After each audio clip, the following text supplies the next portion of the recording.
నమస్కారం, welcome to 108 news Telugu. నా పేరు గౌరీ. ముందుగా బులెటిన్లో హెడ్లైన్స్.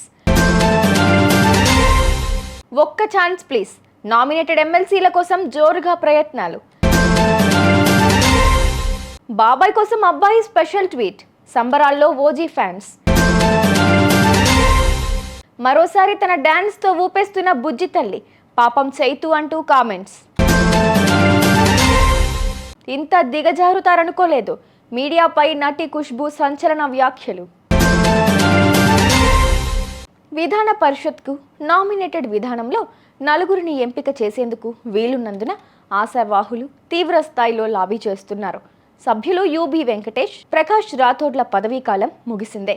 చెన్నపట్టణ నుంచి కాంగ్రెస్ ఎమ్మెల్యేగా గెలుపొందిన సిపి యోగేశ్వర్ బీజేపీ ఎమ్మెల్సీ పదవికి రాజీనామా చేసిన విషయం తెలిసిందే.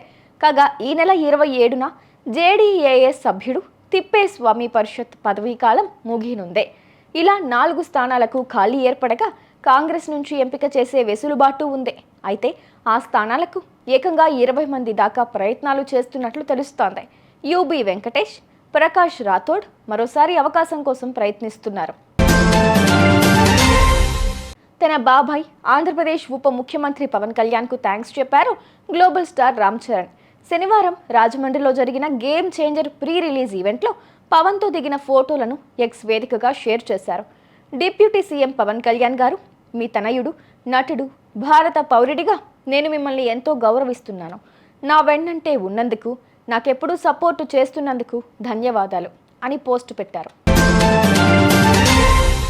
నాగ చైతన్య, సాయి పల్లవి జంటగా చందు మొండేటి దర్శకత్వంలో తెరకెక్కుతున్న చిత్రం తండేల్ అల్లు అరవింద్ సమర్పణలో బన్నీ వాసు నిర్మిస్తున్నారు.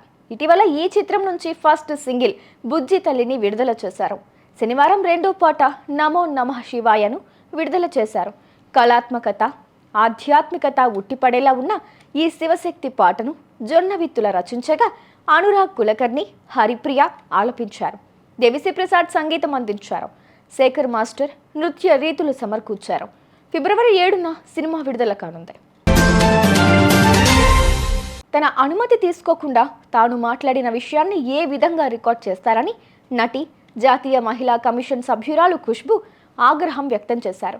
తను ఫోన్లో చెప్పిన మాటలు వాస్తవమేనని, అయినప్పటికీ ఫోన్ సంభాషణను రికార్డ్ చేయడం సరికాదన్నారు.